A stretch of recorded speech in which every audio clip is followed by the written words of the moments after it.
BMCVTC channel Hindi channel में आप सभी का बहुत बहुत स्वागत है। इस वीडियो को देखने के बाद आप लोगों के लिए इसके डिस्क्रिप्शन बॉक्स में कुछ आसान से प्रश्न दिए गए हैं जो कि इस वीडियो से संबंधित है। उन्हें हल करने का प्रयास ज़रूर कीजिए और फिर वीडियो देखने के बाद उसमें एक छोटा सा डिस्क्रिप्शन बॉक्स में छोटा सा गूगल फॉर्म भी है, उसे ज़रूर भरें। अपने सुझाव अपनी राय को उसमें ज़रूर भरें ताकि हम वीडियो को और इम्प्रूव कर सकें। और अंत में इस चैनल को अगर आपने सब्सक्राइब नहीं किया है तो ज़रूर सब्सक्राइब कीजिए ताकि आपको नए नए आने वाले वीडियो की सूचना मिलती रहे। तो चलिए देखते हैं अपना वीडियो।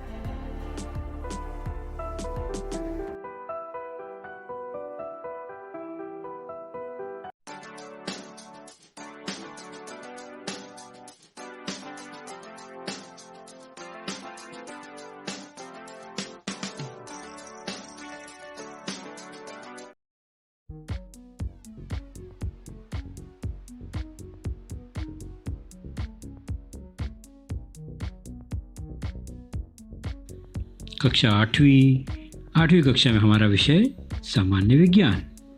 सामान्य विज्ञान विषय में हमारी आज की जो चर्चा है वह है lesson number 13 chemical change and chemical bond part second, अर्थात प्रकरण 13वां पाठ 13वां रासायनिक परिवर्तन और रासायनिक बंध, जिसका दूसरा भाग आज हम देखेंगे। और मैं हूं आपका वर्चुअल मार्गदर्शक अजय कुमार मौर्य, MCGM के वर्चुअल क्लासरूम दादर में। तो आज की हमारी जो चर्चा होगी वह होगी किस पर? रासायनिक बंध पर। और रासायनिक बंध केमिकल बॉन्ड को समझने के लिए हमें किसी भी तत्व के अणु से संबंधित यानी उनके संकेत से संबंधित कुछ जानकारी, उनके परमाणु क्रमांक इत्यादि को समझना बहुत जरूरी है। जैसे कि कुछ तत्व हैं आपके स्क्रीन पर: helium, lithium, carbon, oxygen, chlorine, sodium इत्यादि। तो ये किसी भी परमाणु के अंतर्भाग का चित्र है। उसमें एक केंद्रक है और उसके अंदर सूक्ष्म कण हैं जिसमें इलेक्ट्रॉन बाहरी कक्षा में घूम रहे हैं और केंद्रक में न्यूट्रॉन और प्रोटॉन होते हैं। ये हमने पहले चर्चा की है। तो घूमने वाले इलेक्ट्रॉनों की जो संख्या है उसी पर हमारा परमाणु क्रमांक है किसी भी तत्व का।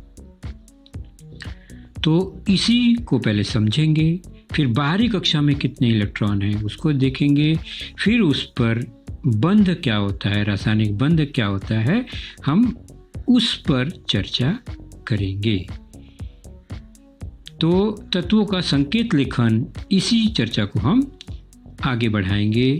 और कैसे लिखा जाता है इसकी शुरुआत हमने अपने पिछले लेसन में की थी। संकेत का अक्षर और उसके बाद लेफ्ट में नीचे उसका परमाणु क्रमांक और लेफ्ट में ऊपर उसका परमाणु द्रव्यमान लिखा जाता है। यह प्रचलन है। उदाहरण के तौर पे हमने हाइड्रोजन का उदाहरण देखा, परमाणु क्रमांक 1, द्रव्यमान उसका 1। तो किस तरह लिखेंगे? H, नीचे 1 ऊपर 1, H1 इस तरह से लिखते हैं। हीलियम में उसका परमाणु क्रमांक 2 है और द्रव्यमान 4 है। तो हीलियम 2 जो लिख के हमने द्रव्य क्रमांक लिखा और ऊपर 4 जो है द्रव्यमान लिखा। यह किसी भी तत्व का लेखन का एक तरीका है। तो ऐसे हम बहुत सारे उदाहरण देख लेते हैं फटाफट। हमें क्यों जान रहे हैं? क्योंकि हमें परमाणु क्रमांक जो है उससे हमें परमाणु के रचना और फिर रासायनिक बंध को समझना है। तो परमाणु क्रमांक जो नीचे लिखा गया है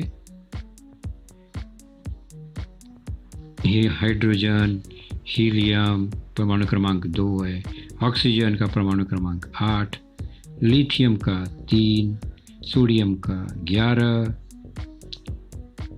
कार्बन का 6, क्लोरीन का 17। ये सब परमाणु क्रमांक है। परमाणु क्रमांक है ही क्या ये? तो ये सब बहुत छोटे कण हैं किसी भी तत्व के, जो हम आंखों से बिल्कुल नहीं दे सकते, सबसे छोटा से छोटा कण। तो परमाणु क्रमांक इलेक्ट्रॉनिक वितरण से समझ में आएगा। किसी भी परमाणु के अंदर हम देखते हैं केंद्र और उसके चारों ओर घूमने वाले सूक्ष्म कण होते हैं। केंद्र में न्यूट्रॉन प्रोटॉन होते हैं और कक्षा में घूमने वाले इलेक्ट्रॉन होते हैं। और ये इलेक्ट्रॉन सभी एक ही कक्षा में नहीं होते, भिन्न भिन्न कक्षाओं में होते हैं। जो सबसे पास की छोटी कक्षा होती है केंद्र के, उसमें अधिकतम 2 इलेक्ट्रॉन की जगह होती है। दूसरे वाले में 8, तीसरे वाले में 18, चौथे में। इस तरह से कक्षा में सीमित इलेक्ट्रॉनों की संख्या ही रह सकती है। इस तरह से इलेक्ट्रॉन को जो बढ़ जाता है कक्षाओं में, वह इलेक्ट्रॉनिक संरूपण के रूप में हम लिखते हैं। और सबसे बाहर की कक्षा से हमें उसकी संयोजकता का पता चलता है। तो हर कक्षा में कितने इलेक्ट्रॉन रह सकते हैं, तो उसका एक सूत्र था, हमने देखा पहले, इस पर ज़्यादा चर्चा नहीं करेंगे। सूत्र है 2n²। n मतलब कक्षा, कवच। तो पहली कक्षा है तो n1 होगा, दूसरी कक्षा है तो n2 होगा। उदाहरण के तौर पर ये पहली कक्षा, ये दूसरी कक्षा, ये तीसरी, ये चौथी है, ये पांचवी है। पहली कक्षा, दूसरी, तीसरी, चौथी, पांचवी इसी क्रम में है, उसे इस क्रम में और नाम द्वारा K, L, M, N, O, इस तरह उसका नाम है कक्षा का। K मतलब सबसे अंदर की कक्षा, उसके बाद फिर L, M, N, O बाहर की कक्षा है। तो N कक्षा क्रमांक, अगर N पहली कक्षा है तो पहली कक्षा में अधिकतम कितने इलेक्ट्रॉन आएंगे, आप अंदाजा लगा सकते हैं। ये पहले, दूसरी, तीसरी, चौथी, पांचवी कक्षा है और एक K, L, M, N उसके नाम। तो पहली कक्षा n अगर 1 हो गया तो 2n² क्या बनेगा, n की जगह पर 1 रखकर देखेंगे तो हल करने पे आएगा 2 गुणे 1 का वर्ग, 1 2 1 कम 2 आया। यानी पहली कक्षा में अधिकतम 2 इलेक्ट्रॉन हो सकते हैं। तो सबसे अंदर 2 इलेक्ट्रॉन ही होंगे। 2 से ज़्यादा इलेक्ट्रॉन अगर हैं तो वो फिर दूसरी कक्षा में आ जाएंगे, वह भर गया तो तीसरी में आ जाएंगे, वह भी भर गया तो चौथी में जाएंगे। इस तरह से इलेक्ट्रॉनों का वितरण होता है।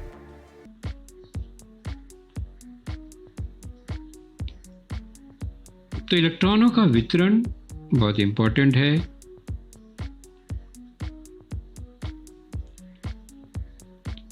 तो ये हमने अभी देखा, 5 कक्षा है अगर तो उसके नाम इस तरह से होंगे।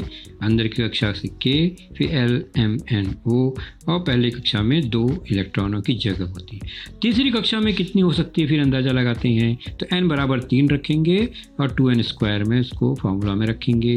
2 गुणे 3 का वर्ग, 2 गुणे 9 हो गया 18। यानी अधिकतम तीसरी कक्षा में जगह है 18 इलेक्ट्रॉनों की। 18 से ज़्यादा इलेक्ट्रॉन वहाँ नहीं आ सकते। इससे ज़्यादा इलेक्ट्रॉन होंगे तो वो अगली कक्षा में चले जाएंगे, या स्टेबल हो गए तो भी अगली कक्षा में चले जाएंगे। तो जगह इसमें 18 इलेक्ट्रॉनों की ही है।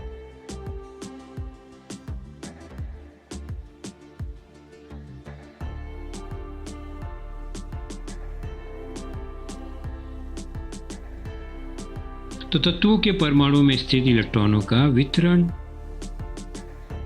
जितने इलेक्ट्रॉन होते हैं उसी से परमाणु क्रमांक होता है। तो परमाणु क्रमांक से ही इलेक्ट्रॉनों का हमें पता चल जाएगा। परमाणु क्रमांक 6 है, इसका मतलब इसके अंदर 6 इलेक्ट्रॉन होंगे, तो इलेक्ट्रॉनों की संख्या 6 होगी। तो पहली कक्षा में कितने होंगे? निश्चित है 2 होंगे, और उसके बाद बचे हुए 4 कहाँ जाएंगे? दूसरी कक्षा में, क्योंकि पहले की अधिकतम कैपेसिटी 2 ही है, तो दूसरी में 4। तो कक्षा के हिसाब से इलेक्ट्रॉनिक संरूपण होता है।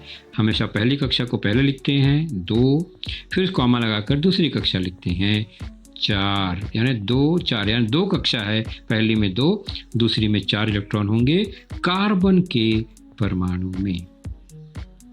तो 2,4 ये इलेक्ट्रॉनिक संरूपण हुआ कार्बन का।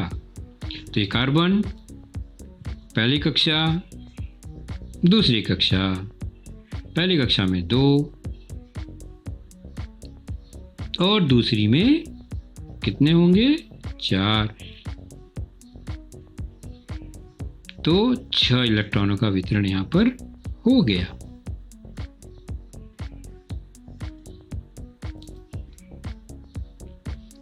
उसी हिसाब से हम देख लेते हैं परमाणु क्रमांक से इलेक्ट्रॉनिक वितरण आप कैसे करेंगे। सोडियम का परमाणु क्रमांक 11 है, तो कैसे बांटेंगे इसे? इलेक्ट्रॉनों की संख्या 11 है, तो पहली कक्षा में 2 अधिकतम, वेरी गुड।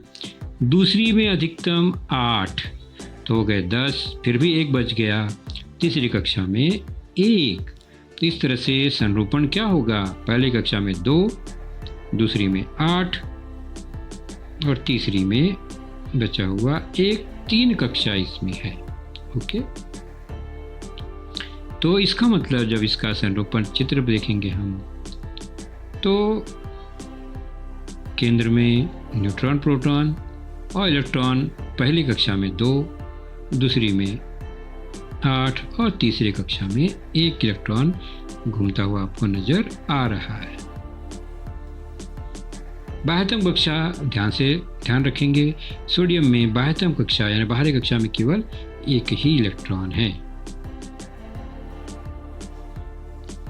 पहली में 2, दूसरी में 8, बाहरी वाले तीसरी कक्षा में 1 इलेक्ट्रॉन। सोडियम की बात हो रही है ये।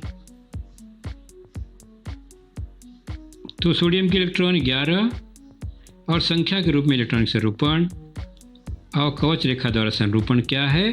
तो संख्या के रूप में हमने देखा पहली कक्षा में 2, दूसरे में 8 और तीसरी में 1। 8 2 10 1 11।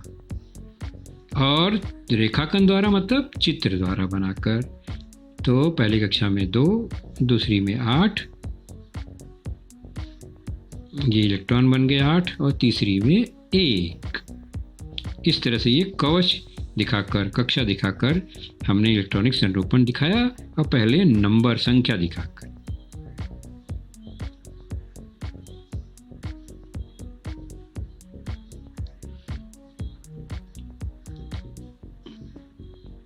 तो इसका मतलब सोडियम में 3 कवच हैं, K, L और M नाम के हिसाब से।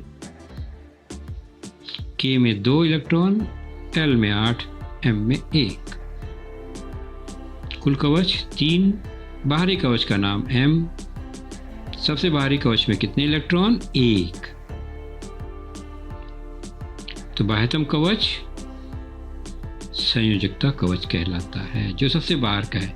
मतलब यह जो परमाणु है वो स्थिर नहीं होता, तो इनको स्थिर करने के लिए एक कक्षा होने के लिए इनकी कक्षाओं में या तो द्वितीयक यानी 2 इलेक्ट्रॉन होने चाहिए या 8 होना चाहिए। तो पहले का कवच में तो 2 ही हो सकता है, दूसरी कवच में और दूसरी के आगे 8 हो तो वह स्थिर हो जाएगा। 8 पूर्ण होना बहुत इंपॉर्टेंट है। जहाँ पर 2 है वहाँ 2 ही पूरा होगा, लेकिन 2 से ज़्यादा बाहरी कक्षा में या तो 2 या 8 यानी द्वितीयक या अष्टक यह पूरा होगा तो इलेक्ट्रॉन स्थिर होता है। यहाँ बाहरी कक्षा में 1 है, अस्थिर है। स्थिर होने के लिए क्या करेंगे? तो 1 वह किसी को दे दे, त्याग कर दे, अगर छोड़ दे तो वह स्थिर हो जाएगा, फिर 2 8 ही होगा। या तो 7 ले ले तब भी स्थिर हो जाएगा, तब 2 8 8 हो जाएगा वो। तो 7 लेना आसान है या 1 छोड़ना आसान है? तो ज़्यादा मेहनत साथ लेने में है। एक छोड़ना आसान काम है, तो आसान काम ही यह क्रिया होती है हमेशा। एक छोड़ा जाएगा तो संयोजकता कवच में एक ही इलेक्ट्रॉन है, एक को त्याग करना आसान है, इसलिए सोडियम की संयोजकता जो है वो एक है। ये ध्यान रखेंगे हम, बहुत ज़्यादा सोचना नहीं है। बाहर एक है तो एक छोड़ा जा सकता है आसानी से, तो बाह्यतम कवच के इलेक्ट्रॉन संयोजकता इलेक्ट्रॉन होंगे। कितना त्यागने अथवा लेने पर वह स्थिर होगा, वह संयोजकता होगी। जैसे हाइड्रोजन है, हाइड्रोजन के पहली कक्षा में एक ही इलेक्ट्रॉन है, तो निश्चित है उसकी संयोजकता एक ही है, एक देना आसान है। तो परमाणु क्रमांक एक है तो संयोजी इलेक्ट्रॉन तो एक ही है इसमें, तो इसके बारे में ज़्यादा सोचना ही नहीं।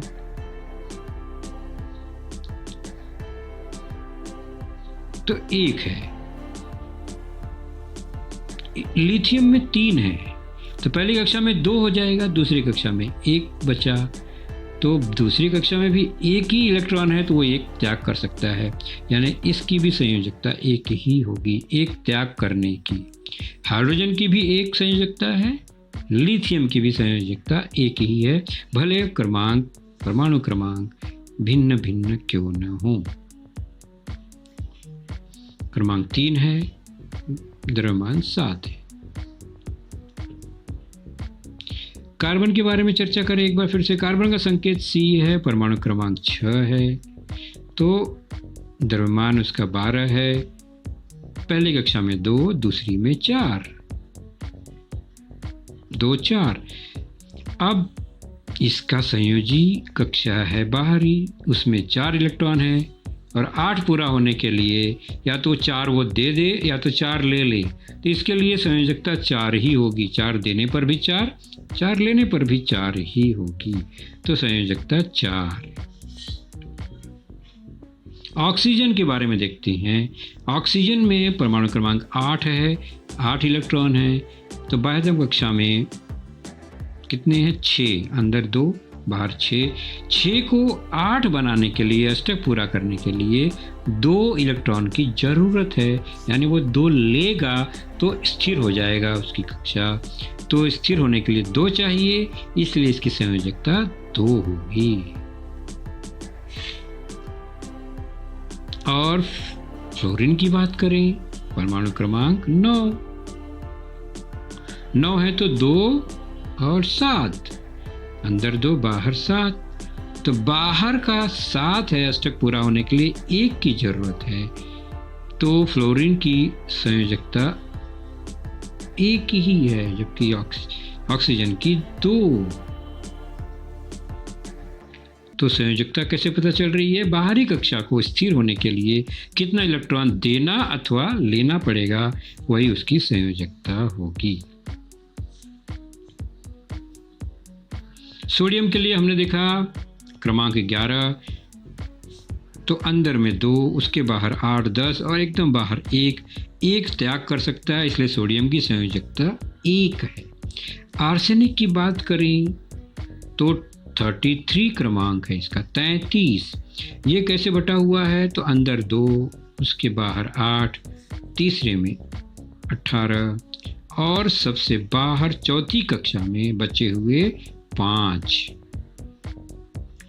तो 5 है तो उसको 8 पूरा करने के लिए 3 की आवश्यकता है आर्सेनिक में, जबकि सोडियम में 1 ही है, वो त्याग कर सकता है, उसे जरूरत नहीं है 7 की, वो 1 छोड़ सकता है। आर्सेनिक को 3 की जरूरत पड़ेगी, या तो वह 3 ले या 5 छोड़े, तो 3 लेना आसान है, तो इसलिए बाह्यतम कक्षा में स्थिर होने के लिए 3 इलेक्ट्रॉन चाहिए, तो संयोजकता 3 है। ये सब हम क्यों देख रहे हैं? रासायनिक बंध के लिए। रासायनिक बंध में यही संयोजकता से ही रासायनिक बंध का पता चलेगा। तो यौगिक में परमाणु तथा पदार्थ में अणु को आपस में बांधे रखने के लिए जो कारक या बल उत्तरदायी होते हैं उसे हम बॉन्ड कहते हैं, बंधन, बॉन्डिंग। और किसी अणु में परमाणु जितने रासायनिक बंध बनाता है वह उसकी संयोजकता कहलाती है। तो जितनी आवश्यकता या त्याग है उसी से संयोजकता पता चल जाता है। बंध को दो प्रकार में बांटते हैं रासायनिक बंध को। एक तो आयनिक बंध। यह क्या है भाई? यह है कि बाहरी कक्षा में इलेक्ट्रॉन जो है उसको त्याग देना, छोड़ देना, स्थानांतरण कर देना, उसको कहते हैं आयनिक बंध, यानी त्याग करके वह बंध बनाता है। दूसरा है सहसंयोजकी बंध, अर्थात वह त्याग नहीं करेगा, वह साझेदारी करेगा, बांटेगा, दूसरे कक्षा से वह बांटेगा, उसको दोनों में साझा करेगा, तो वो से सहसंयोजकी बंध कहते हैं। ये क्या होता है भाई दोनों? तो एक एक उदाहरण द्वारा देख लेते हैं। पहले आयनिक बंध। आयनिक बंध परमाणुओं के बद्ध इलेक्ट्रॉनों के पूर्ण स्थानांतरण से होता है। तो पूर्ण स्थानांतरण मतलब वह त्याग कर देता है बाहरी कक्षा में जितने इलेक्ट्रॉन हैं उसके पास संयोजकता कक्षा में, और ये भिन्न भिन्न परमाणुओं में ही होता है हमेशा आयनिक बंध, समान परमाणु के अणु में नहीं होता। जैसे कि सोडियम और क्लोरीन को देखते हैं कैसे जुड़ते हैं आपस में। सोडियम एक अलग घटक है, क्लोरीन एक अलग घटक है। सोडियम की परमाणु संख्या 11, क्लोरीन की 17। सोडियम का इलेक्ट्रॉनिक विन्यास 2 8 1 है, 2 8 10 1 11, और क्लोरीन का है 2 8 7, 2 8 10 7 17। तो कैसे वितरण होगा इसका ध्यान से देखते हैं। तो सोडियम में पहली कक्षा में 2, क्लोरीन में भी 2, क्योंकि पहली कक्षा में 2 की कैपेसिटी है। 2 के बाद दूसरी कक्षा में 8 की कैपेसिटी है, तो सोडियम में भी 8, क्लोरीन में भी 8। तो सोडियम के 10 हो गए, क्लोरीन के भी 10 हो गए। सोडियम में बचा 1, क्योंकि सोडियम में 11 है, वो तीसरी कक्षा में आ गया। और क्लोरीन में भी बचा कितना? 7, तो क्लोरीन की तीसरी कक्षा में 7 इलेक्ट्रॉन। अब ये दोनों एक दूसरे से बंध बनाएंगे तो मतलब रासायनिक क्रिया होगी और नया पदार्थ, घटक पदार्थ बनेगा। तो घटक पदार्थ बनने के समय इलेक्ट्रॉनों का साझा होना, स्थानांतरण होना जरूरी है, तभी वो जुड़ेंगे, वरना अगर रासायनिक क्रिया नहीं होगी मतलब वो उदासीन है, कोई नया घटक नहीं बनेगा। तो यहाँ पर देख रहे हैं सोडियम में 1 अकेला है और क्लोरीन में 7 है। क्लोरीन को पूरा होने के लिए 1 की जरूरत है, सोडियम को स्थिर होने के लिए 1 कम करने की जरूरत है। यहाँ से 1 हट गया तो भी स्थिर, क्लोरीन में 1 आ गया तो भी स्थिर। तो क्या होगा? ये जो अकेला इलेक्ट्रॉन आप देख रहे हैं वो अकेला इलेक्ट्रॉन चले जाएगा, क्लोरीन के साथ जुड़ जाएगा। अब क्या हुआ? सोडियम और क्लोरीन मिलकर एक स्थिर कक्षा निर्माण कर लिए और नया घटक तैयार हो गया, सोडियम क्लोराइड, जिसे हम नमक कहते हैं। ये नया यौगिक बन गया सोडियम से और क्लोरीन में रासायनिक क्रिया होकर। तो इलेक्ट्रॉन क्या हुए? ट्रांसफर हो गया, त्याग कर दिया। सोडियम ने त्याग किया, इलेक्ट्रॉन कम हो गया, इसलिए वो धनात्मक हो गया। ऋण कम हो गया ना तो धनात्मक हो गया, और क्लोरीन के पास ऋण बढ़ गया इसलिए क्लोरीन ऋणात्मक हो गया। इसलिए क्लोरीन को बाद में लिखते हैं सोडियम क्लोराइड। सोडियम धनात्मक क्यों हुआ? क्योंकि उसका ऋण इलेक्ट्रॉन कम हो गया, और क्लोरीन का ऋण ज़्यादा हो गया क्योंकि 1 इलेक्ट्रॉन ज़्यादा आ गया, इसलिए वह ऋणात्मक हो गया। तो परमाणुओं के मध्य इलेक्ट्रॉनों के पूर्ण ट्रांसफर को से बनने वाला जो बंध है वही आयनिक बंध है। तो एक या जो जितने भी इलेक्ट्रॉन है वो एक परमाणु से निकलकर दूसरे परमाणु में स्थिर हो जाते हैं, और दोनों एक परमाणु अपने आप स्थिर हो जाते हैं ट्रांसफर होने के बाद। तो आयनिक बंध हो गया। तो हमने देखा सोडियम क्लोरीन आयनिक बंध बनाकर आयनिक यौगिक नमक का निर्माण करते हैं, सोडियम क्लोराइड का निर्माण करते हैं। तो आयनिक बंध है सोडियम क्लोराइड में। जबकि दूसरा है सहसंयोजकीय बंध, कोवैलेंट बॉन्ड। ये दो परमाणुओं के मध्य इलेक्ट्रॉनों की साझेदारी से बनता है, सहसंयोजकीय बंध है ये। साझेदारी मतलब पूरी तरह से एक इलेक्ट्रॉन या इलेक्ट्रॉन एक परमाणु से दूसरे परमाणु में नहीं जाता। जैसे कि ये हाइड्रोजन और ये हाइड्रोजन अस्थिर देख रहे हैं हम परमाणु, दोनों में एक एक इलेक्ट्रॉन है। स्थिर होने के लिए इनको कक्षा में या तो एक कम हो या तो दो हो,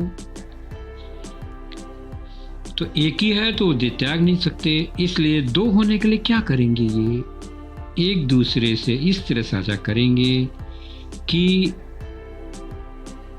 दोनों में दो हो जाए। अब ये स्थिर हो गए, हाइड्रोजन स्थिर हो गया और हाइड्रोजन का स्थिर अणु निर्मित हुआ। तो सहसंयोजकीय बंध है, साझे से बना हुआ है, इसमें भी उसमें भी। तो हाइड्रोजन का सहसंयोजकीय अणु तो कैसे बना ये आपने देखा, हाइड्रोजन एक अस्थिर, दोनों अस्थिर है परमाणु, रासायनिक क्रिया होती है तो स्थिर हाइड्रोजन का अणु प्राप्त होता है। तो इसे सहसंयोजकीय अणु कहते हैं, पूरी तरह से स्थानांतरण नहीं हुआ इलेक्ट्रॉनों का। चलिए देखते हैं अब स्वाध्याय इन्हीं जानकारियों के आधार पर।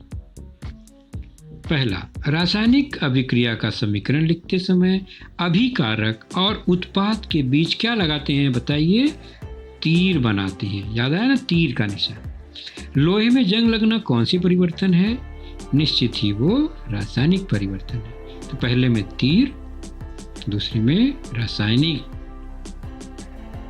चलिए अगला देखते हैं। भोज्य पदार्थ का खराब होना यह रासायनिक परिवर्तन है, उसमें विशिष्ट निर्माण होती है, उसके द्वारा पहचाना जाता है। खाना खराब हो गया है हमें कैसे पता चलता है, उसमें क्या निर्माण होता है विशिष्ट। और दूसरा है परख नली में कैल्शियम हाइड्रोक्साइड के रंगहीन विलयन को फूंकते रहने से कुछ समय बाद उसका द्रव्य कैसा हो जाता है, ये चूने का पानी है, कैल्शियम हाइड्रोक्साइड। तो पहला है भोजन खराब होता है तो गंध का निर्माण होता है। दूसरा है चूने के पानी में फूंकते रहने से हवा हमारे मुंह से निकली हुई कार्बन डाइऑक्साइड उस पानी में जाता है, चूने के पानी में, तो उसका रंग दुधिया हो जाता है, सफ़ेद होने लगता है। अगला है नींबू के रस में थोड़ा सा चूर्ण डालने पर कुछ समय बाद सफ़ेद कण अदृश्य होते हैं, इसलिए ये रासायनिक परिवर्तन है।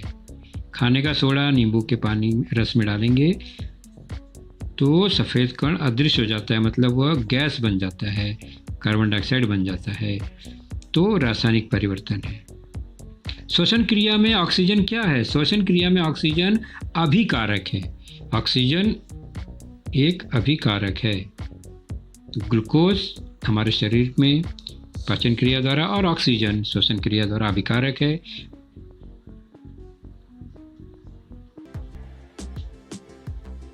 तो रासायनिक परिवर्तन है पहला, दूसरा है अभिकारक।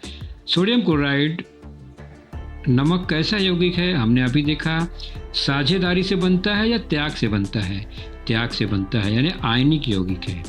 और हाइड्रोजन क्लोराइड HCl जो है वो त्याग से नहीं, वो साझे से बनता है, इसलिए सहसंयोजकीय यौगिक कहलाता है।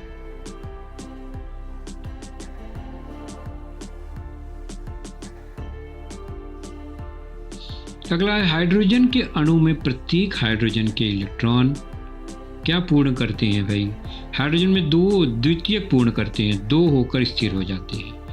और दो परमाणु में इलेक्ट्रॉनों की क्या होकर क्लोरीन अणु तैयार होता है, तो समान अणु है, समान घटक है,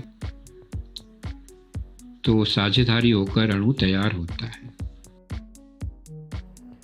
तो बच्चों आपने देखा आज का लेसन, उसके प्रमुख मुद्दों को ध्यान से बार बार दोबारा देखकर समझने का प्रयास कीजिए, क्योंकि एक बार देखने पर किसी को भी वो पूरा मुद्दा समझ में नहीं आता। तो जैसे ही हम 2 बार 3 बार देखेंगे तो हमें वह समझ में आने लगेगा।